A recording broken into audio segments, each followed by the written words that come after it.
Hey guys, welcome to YouTube channel job beast. ये हमारा part 3 है। ओके, तो आज के इस वीडियो में हम लोग जनरल साइंस के प्रीवियस ईयर में जो क्वेश्चन आ चुके हैं, ओके, जो कि पूछे जा चुके हैं RRB, NTPC, group D, ALP, SSC, CGL, CHSL में, वही हम लोग इस वीडियो में सीखने वाले हैं। Okay, with full details and complete explanation के साथ में, क्योंकि ये क्वेश्चन आपके आने वाले एग्ज़ाम में भी पूछे जाएंगे। तो वीडियो को एंड तक देखिएगा बिना स्किप किए, और वीडियो अच्छा लगे तो लाइक ज़रूर करिएगा और सब्सक्राइब करना भी ना भूलें हमारे यूट्यूब चैनल जॉब लिस्ट को। तो बिना टाइम वेस्ट किए चलते हैं।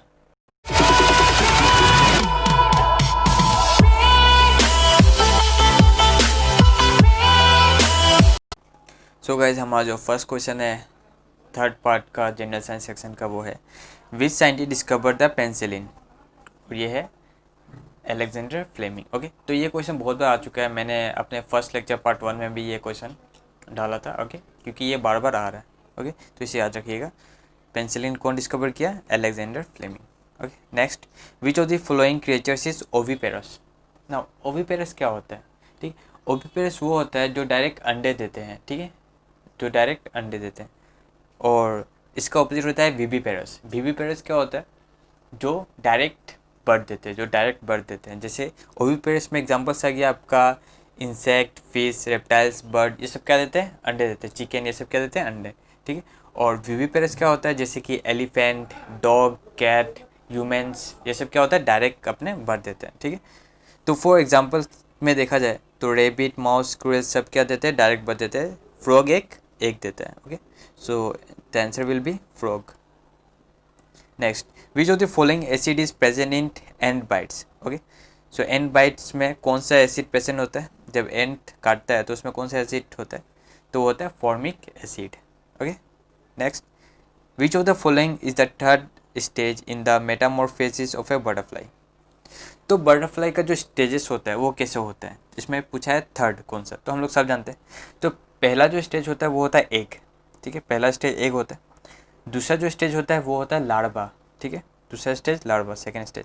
जो थर्ड स्टेज होता है वो होता है pupa, and the fourth stage होता है वो होता है एडल्ट। ओके, तो क्वेश्चन ने पूछा कि थर्ड स्टेज क्या है बटरफ्लाई का, तो वो है pupa. Okay, next, which of the following plant is carnivorous. ठीक है, कौन सा प्लांट कार्निवरस होता है? तो कौन सा प्लांट कार्निवरस है? तो कार्निवरस होता क्या है?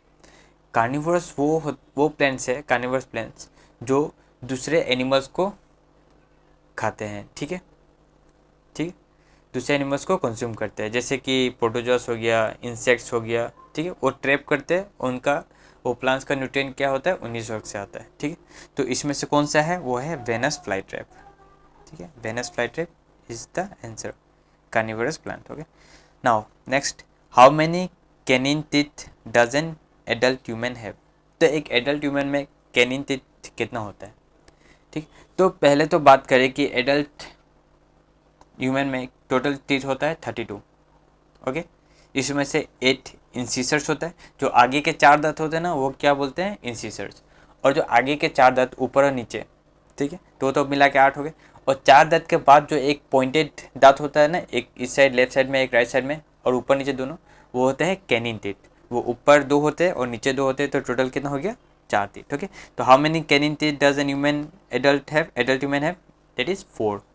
ओके, सो गाइज, हमारा जो फर्स्ट क्वेश्चन है थर्ड पार्ट का जनरल साइंस सेक्शन का, वो है which scientist discover the penicillin, और ये है अलेक्जेंडर फ्लेमिंग। ओके, तो ये क्वेश्चन बहुत बार आ चुका है। मैंने अपने फर्स्ट लेक्चर पार्ट 1 में भी ये क्वेश्चन डाला था। ओके, क्योंकि ये बार बार आ रहा है। ओके, तो इसे याद रखिएगा। पेंसिलिन कौन डिस्कवर किया? Alexander Fleming. Okay, next, which of the following creatures is oviparous. ना, ओविपेरस क्या होता है? ठीक, ओविपेरस वो होता है जो डायरेक्ट अंडे देते हैं। ठीक है, जो डायरेक्ट अंडे देते हैं। और इसका ऑपोजिट होता है विविपेरस। विविपेरस क्या होता है? जो डायरेक्ट बर्थ देते हैं, जो डायरेक्ट बर्थ देते हैं। जैसे ओविपेरस में एग्जांपल्स आ गया आपका इंसेक्ट, फिश, रेप्टाइल्स, बर्ड, ये सब क्या देते हैं? अंडे देते हैं। चिकन, ये सब क्या देते हैं? अंडे। ठीक है, और विविपेरस क्या होता है? जैसे कि एलिफेंट, डॉग, कैट, ह्यूमंस, ये सब क्या होता है? डायरेक्ट अपने बर्थ देते हैं। ठीक है, तो फॉर एग्जाम्पल में देखा जाए तो रेबिट, माउस, स्क्विरल सब क्या देते हैं? डायरेक्ट बर्थ देते हैं। फ्रॉग एक देता है। Okay, so the answer will be frog. Next, which of the following acid is present in and bytes? Okay, so and bytes में कौन सा एसिड प्रेजेंट होता है? जब एंड काटता है तो उसमें कौन सा एसिड होता है? तो वो होता है formic acid. Okay, next, which of the following is the third stage in the Metamorphosis of A butterfly? तो बटरफ्लाई का जो स्टेजेस होता है वो कैसे होता है? इसमें पूछा है थर्ड कौन सा, तो हम लोग सब जानते हैं। तो पहला जो स्टेज होता है वो होता है एग, ठीक है, पहला स्टेज एग होता है। दूसरा जो स्टेज होता है वो होता है लार्वा, ठीक है, दूसरा स्टेज लार्वा, सेकेंड स्टेज। जो थर्ड स्टेज होता है वो होता है pupa, and the fourth stage होता है वो होता है एडल्ट। ओके, तो क्वेश्चन ने पूछा कि थर्ड स्टेज क्या है बटरफ्लाई का, तो वो है pupa. Okay, next, which of the following plant is carnivorous? ठीक है, कौन सा प्लांट कार्निवोरस होता है? तो कौन सा प्लांट कार्निवोरस है? तो कार्निवोरस होता क्या है? कार्निवोरस वो प्लांट्स है, कार्निवोरस प्लांट्स जो दूसरे एनिमल्स को खाते हैं, ठीक है, ठीक है, दूसरे एनिमल्स को कंज्यूम करते हैं, जैसे कि प्रोटोजोअस हो गया, इंसेक्ट्स हो गया, ठीक है, वो ट्रैप करते हैं उनका, वो प्लांट्स का न्यूट्रिएंट क्या होता है? उन्हीं सोर्स से आता है, ठीक है। तो इसमें से कौन सा है? वो है वेनस फ्लाई ट्रैप, ठीक है, Venus fly trap is the answer, carnivorous plant. Okay, now next, how many canine teeth does an adult human have? तो एक एडल्ट ह्यूमन में कैनिन टीथ कितना होता है? ठीक, तो पहले तो बात करें कि एडल्ट ह्यूमन में टोटल टीथ होता है 32। ओके, इसमें से 8 इंसिसर्स होता है, जो आगे के 4 दांत होते हैं ना वो क्या बोलते हैं? इंसिसर्स। और जो आगे के 4 दांत ऊपर और नीचे, ठीक है, तो मिला के 8 हो गए। और 4 दांत के बाद जो एक पॉइंटेड दांत होता है ना, एक इस साइड लेफ्ट साइड में, एक राइट साइड में, और ऊपर नीचे दोनों, वो होते हैं कैनिन टीथ। वो ऊपर 2 होते हैं और नीचे 2 होते हैं, तो टोटल कितना हो गया?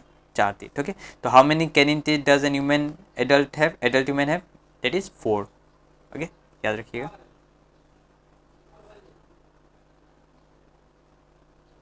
ए traditional battery contain which of the following chemicals? तो एक ट्रेडिशनल बैटरी में कौन सा बैटरी होता है? वो होता है सल्फ्यूरिक एसिड, ठीक है।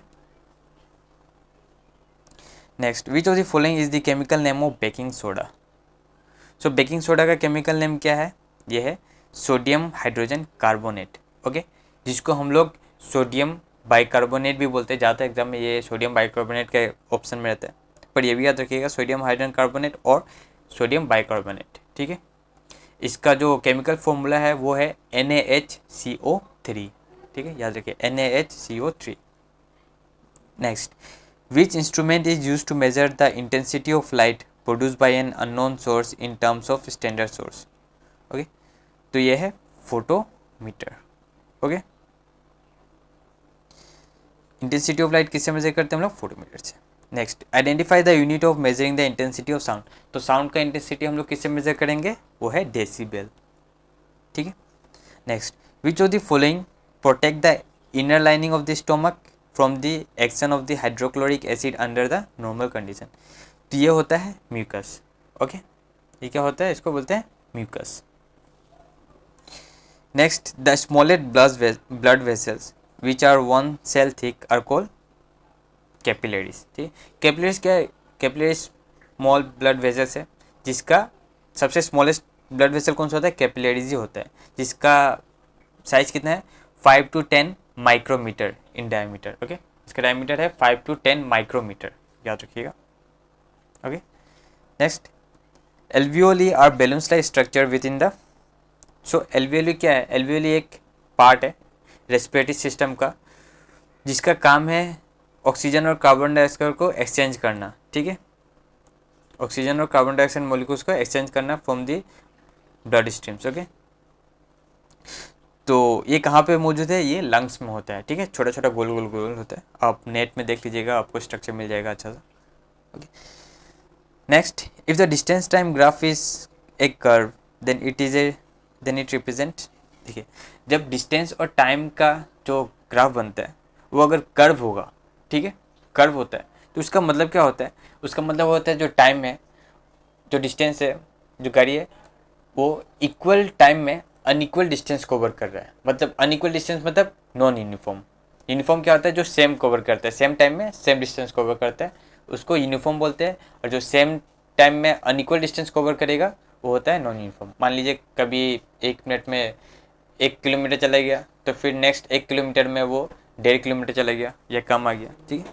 तो इसका आंसर होगा non uniform speed. Okay, next, Robert Hooke discover cell by observing them in a cork slice. Cork slice क्या होता है, जैसे कि पेड़ होता है ना, ट्रीज होता है, ट्रीज का जो साइड में जो उसका जड़ उसमें छाला होता है ना बगल में, तो उसी को लेके रॉबर्ट हुक ने ये डिस्कवर किया कि उसमें सेल है, ठीक है, जो से सेल को डिस्कवर किया उसी से। Next, the skin, the lining of the mouth, the lining of the blood vessels, lung, alveoli and kidney tubules are all made of which type of tissue. तो सब बनता है इपिथेलियल टिश्यू से। Okay, next, as an object falls freely its potential energy get converted into kinetic energy. तो potential energy क्या होता है, जब भी एक कोई बॉडी रेस्ट में होता है,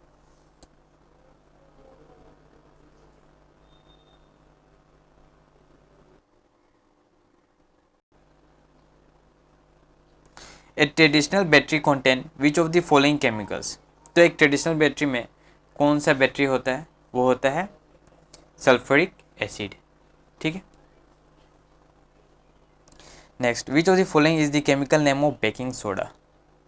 सो बेकिंग सोडा का केमिकल नेम क्या है, ये है सोडियम हाइड्रोजन कार्बोनेट, ओके, जिसको हम लोग सोडियम बाइकार्बोनेट भी बोलते हैं। ज़्यादा एग्जाम में ये सोडियम बाइकार्बोनेट के ऑप्शन में रहता है, पर ये भी याद रखिएगा सोडियम हाइड्रोजन कार्बोनेट और सोडियम बाइकार्बोनेट, ठीक है। इसका जो केमिकल फॉर्मूला है वो है NaHCO3, ठीक है, याद रखिए NaHCO3। Next, which instrument is use to measure the intensity of light produce by an unknown source in terms of standard source. Okay, तो ये है photometer. Okay, intensity of light किससे मेजर करते हैं हम लोग, फोटोमीटर से। Next, identify the unit of measuring the intensity of sound. तो साउंड का इंटेंसिटी हम लोग किससे मेजर करेंगे, वो है डेसिबल, ठीक है। Next, which of the following protect the inner lining of the stomach from the action of the hydrochloric acid under the normal condition. तो ये होता है म्यूकस, ओके, ये क्या होता है, इसको बोलते हैं mucus. Next, the smallest blood vessels which are 1 cell thick are called capillaries, ठीक। कैपिलरीज क्या है, कैपिलरीज स्मॉल ब्लड वेसल्स है, जिसका सबसे स्मॉलेस्ट ब्लड वेसल कौन सा होता है, कैपिलरीज ही होता है, जिसका साइज कितना है 5 to 10 micrometer in diameter. Okay, इसका डायमीटर है 5 to 10 माइक्रोमीटर, याद रखिएगा। Okay, next, alveoli are balloons like structure with in the. So alveoli क्या है, एल्वियोली एक पार्ट है रेस्पिरेटरी सिस्टम का, जिसका काम है ऑक्सीजन और कार्बन डाइऑक्साइड को एक्सचेंज करना, ठीक है, ऑक्सीजन और कार्बन डाइऑक्साइड मॉलिक्यूल्स को एक्सचेंज करना from the blood streams. Okay, तो ये कहाँ पे मौजूद है, ये लंग्स में होता है, ठीक है, छोटा छोटा गोल गोल गोल होता है, आप नेट में देख लीजिएगा, आपको स्ट्रक्चर मिल जाएगा अच्छा सा। Okay, next, if the distance time graph is a curve then it represent. देखिए, जब डिस्टेंस और टाइम का जो ग्राफ बनता है वो अगर कर्व होगा, ठीक है, कर्व होता है, तो उसका मतलब क्या होता है, उसका मतलब होता है जो टाइम है, जो डिस्टेंस है, जो गाड़ी है, वो इक्वल टाइम में अनइक्वल डिस्टेंस कवर कर रहा है। मतलब अनइक्वल डिस्टेंस मतलब नॉन यूनिफॉर्म। यूनिफॉर्म क्या होता है, जो सेम कवर करता है, सेम टाइम में सेम डिस्टेंस कवर करता है, उसको यूनिफॉर्म बोलते हैं। और जो सेम टाइम में अनइक्वल डिस्टेंस कवर करेगा वो होता है नॉन यूनिफॉर्म। मान लीजिए कभी 1 मिनट में 1 किलोमीटर चला गया, तो फिर नेक्स्ट 1 किलोमीटर में वो 1.5 किलोमीटर चला गया या कम आ गया, ठीक है, तो इसका आंसर होगा non uniform speed. Okay, next, Robert Hooke discover cell by observing them in a cork slice. Cork slice क्या होता है, जैसे कि पेड़ होता है ना, ट्रीज होता है, ट्रीज का जो साइड में जो उसका जड़ उसमें छाला होता है ना बगल में, तो उसी को लेके रॉबर्ट हुक ने ये डिस्कवर किया कि उसमें सेल है, ठीक है, जो से सेल को डिस्कवर किया उसी से। Next, the skin, the lining of the mouth, the lining of the blood vessels, lung, alveoli and kidney tubules are all made of which type of tissue. तो सब बनता है इपिथेलियल टिश्यू से। Okay, next, as an object falls freely its potential energy get converted into kinetic energy. तो potential energy क्या होता है, जब भी कोई एक ऑब्जेक्ट अगर कहीं पे रखा हुआ है ठीक है, कोई हाइट में रखा हुआ है, तो उसमें क्या है, पोटेंशियल एनर्जी है, ठीक है, पोटेंशियल एनर्जी स्टोर है। मतलब कि कोई बॉडी अगर रेस्ट में है तो उसमें पोटेंशियल एनर्जी है, और कोई बॉडी एक मोशन में है तो उसमें क्या है, काइनेटिक एनर्जी है, ठीक है। तो ये बात याद रख लीजिएगा। तो as an object falls freely, जब एक ऑब्जेक्ट फ्रीली फॉल हो रहा है, मतलब कि वो फॉल होने से, गिरने से पहले तो वो एक जगह पे होगा, तो उसमें क्या, पोटेंशियल एनर्जी होगा, ठीक है। लेकिन जब वो गिरने लगता है तो वो क्या में आ जाता है, मोशन में आ जाता है। मोशन में आने के बाद उसमें क्या हो जाता है, वो क्या में कन्वर्ट हो जाता है, काइनेटिक एनर्जी में कन्वर्ट हो जाता है। तो यही मैंने बोला, as an object falls freely its potential energy get converted into kinetic energy. Okay, next, if the distance time graph is a curve that is represent as non uniform speed. ये बता चुका है, शायद 2 बार दे दिया मैंने क्वेश्चन, कोई बात नहीं। तो मैंने बता दिया, जब भी डिस्टेंस टाइम ग्राफ कर्व होगा तो क्या होगा, नॉन यूनिफॉर्म स्पीड, क्योंकि वो कर्व क्या शो कर रहा है, वो इक्वल टाइम में अनइक्वल डिस्टेंस कवर कर रहा है। तब इक्वल टाइम में अनइक्वल डिस्टेंस कवर करेगा तो नॉन यूनिफॉर्म, और इक्वल टाइम में इक्वल डिस्टेंस कवर करेगा तो uniform. Okay, as the object covers unequal distance in equal interval of time, it is said to be a non uniform motion, ठीक है। तो ऐसे भी क्वेश्चन पूछा जाता है, तो इसे भी याद रख लिया, बात वही है। So next question is find the current when an charge of 500 coulombs flow in 25 second. Okay, so आप लोग ग्रुप डी के एग्जाम में देखे होंगे कि ये न्यूमेरिकल्स भी, छोटे छोटे न्यूमेरिकल्स होते हैं, वो पूछे जाते हैं। ओके, तो वही ये प्रीवियस ईयर का क्वेश्चन है, तो ये पूछा गया। तो मैं बताता हूँ इसको करना कैसे आपको। तो होता क्या है, क्या बोला है, 500 कॉलम चार्ज इन 25 सेकेंड, तो कितना करंट पास हो रहा है। तो इसका फॉर्मूला क्या है, जो चार्ज होता है वो इक्वल टू क्या होता है, करंट इनटू टाइम होता है, ठीक है। तो यहाँ पे हम लोग करंट निकालना है, तो करंट को इस साइड रखेंगे और ये क्या हो जाएगा, चार्ज बाई टाइम, ठीक है। तो चार्ज कितना बोला, कितना दिया है, 500 कॉलम, और टाइम क्या दिया हुआ है, 25 सेकेंड। तो यहाँ पे करंट कितना हो गया, 20 एम्पियर। ओके, तो ये करंट निकाला हम लोग, तो इसलिए एम्पियर। ओके, करंट का ऐसा यूनिट क्या होता है, ampere. Okay, next, during dash motion of an object along a straight line the velocity remain constant with time, ठीक है। तो मैंने बताया, जब अगर वेलोसिटी टाइम के साथ कांस्टेंट है, वो अगर इक्वल डिस्टेंस इक्वल टाइम में कवर कर रहा है हर बार, ठीक है, तो उसको क्या बोलते हैं, यूनिफॉर्म मोशन, ठीक है, याद रखिए। Next question, instrument for measuring wind velocity is called. तो विंड वेलोसिटी मेजर करने के लिए क्या होता है, क्या यूज़ करते हैं हम लोग, anemometer. Okay, next, who was the first Indian astronaut to travel in space. ये तो आपको पता होगा, Rakesh Sharma. Okay, a body is in equilibrium, जब भी बॉडी इक्विलिब्रियम है तो क्या होगा, can move with a constant velocity. तो बॉडी जब भी इक्विलिब्रियम में होता है, या तो वो रेस्ट में रहता है या वो मूव करता है, ठीक है। तो वो रेस्ट में रहता है, वो है तो मूव करता है, तो इसमें एक आंसर क्या होगा, can move with a constant velocity. Next और लास्ट क्वेश्चन इस वीडियो का, what is the velocity of an ideal fluid, viscosity of an ideal fluid. तो आइडियल फ्लूइड का विस्कोसिटी कितना है, 0। याद रखिएगा हमेशा, viscosity of an ideal fluid क्या है, 0। सो गाइज, ये वीडियो, ये सब जो नोट्स है, आप इसको नोट डाउन कर लीजिएगा अपने कॉपी में। ओके, और वीडियो अच्छा लगा हो तो प्लीज़ लाइक करिएगा, शेयर करिएगा हमारे यूट्यूब चैनल जॉब बीस्ट को, और सब्सक्राइब गाइज, सब्सक्राइब तो ज़रूर करिए।